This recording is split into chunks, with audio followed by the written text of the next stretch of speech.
à tous. Alors, on est là pour la découverte d'un super petit outil que j'ai déjà un petit peu monté.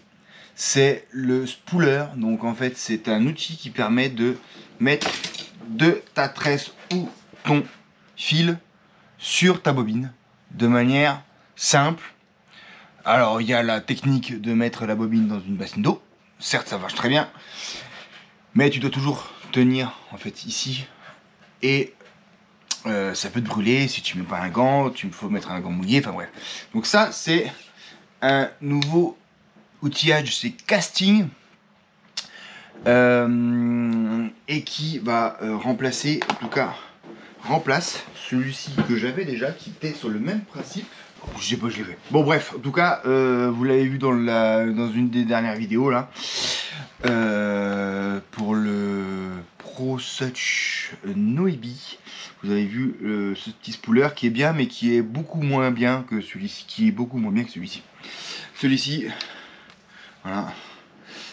On a une tension qui est vachement plus réglable. Déjà, je te montre. Donc, je vais te mettre par là.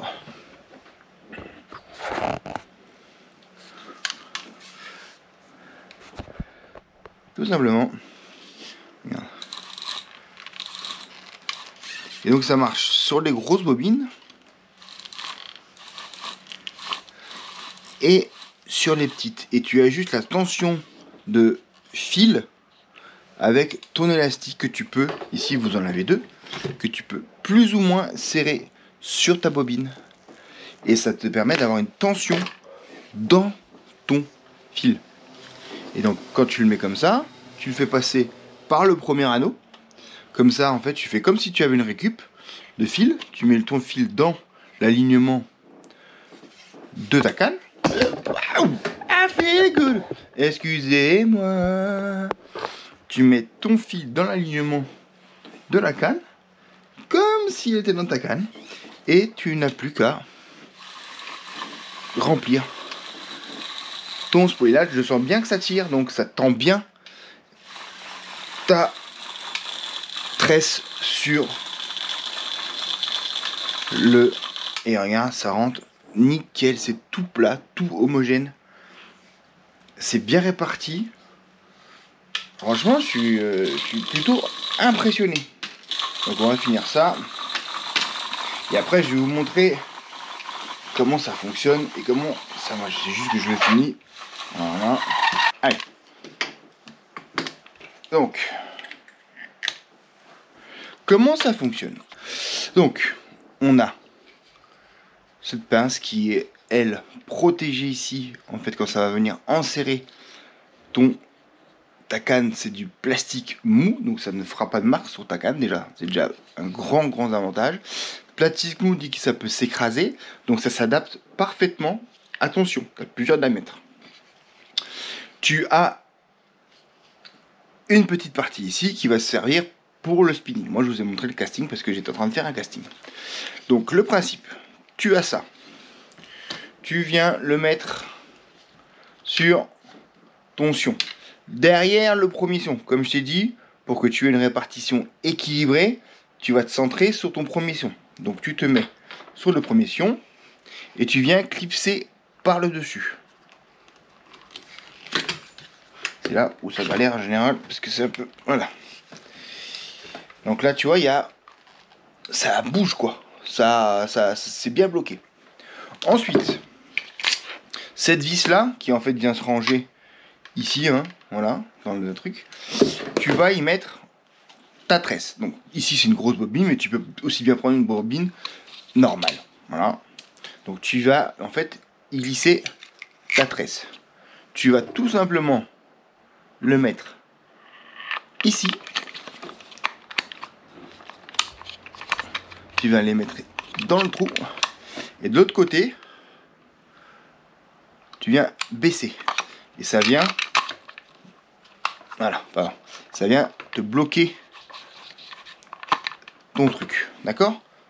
N'oublie pas ça parce que sinon ça vient pas. Hein. Tu viens hop, baisser ton truc. Et voilà. Après, tu enfiles ton fil dans le trou tu mets ton élastique. Hein, tu mets ton élastique.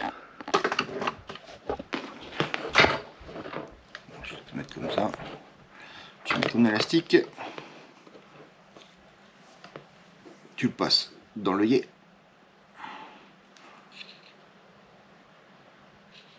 Tac. Et tu viens serrer ton élastique. Et là, tu vois, plus tu serres, plus ça va avoir la difficulté, entre guillemets, à se déplier, à se dérouler. Donc, plus tu serres, plus tu vas avoir une bobine serrée, forcément. Moins ça va aller facilement à venir, d'accord? Donc il y a un petit compromis à avoir. Ça, après, tu le passes dans ton premier fion. Tac.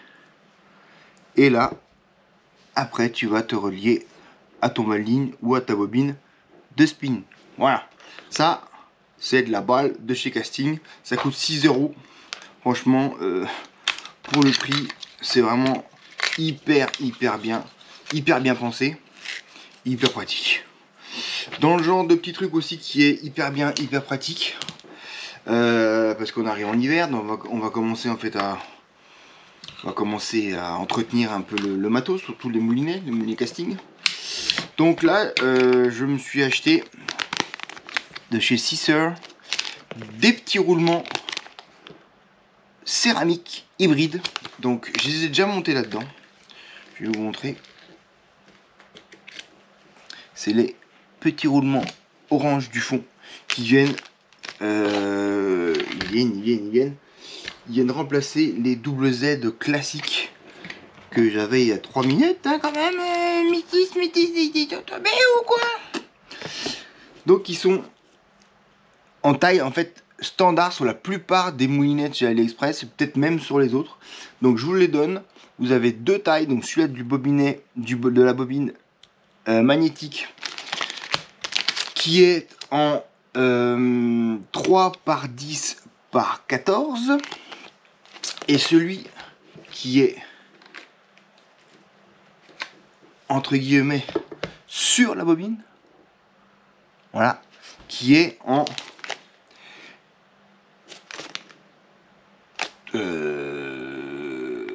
5 par 10 par 4.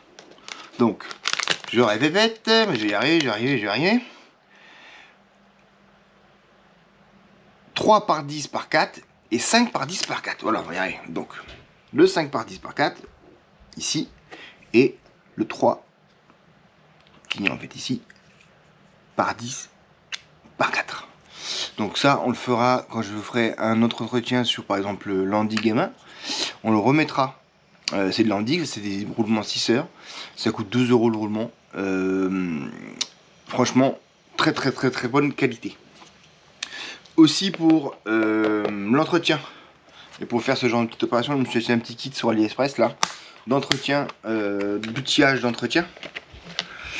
Et donc tu as un tournevis, bon ça il n'aura pu éviter hein, parce que tu es de la maison, qui est cruciforme et plat. Ensuite, une petite brosse, une petite trique pour bien nettoyer. Les diverses clés cruciformes hexagonales pour dévisser les différents écrous des moulinets.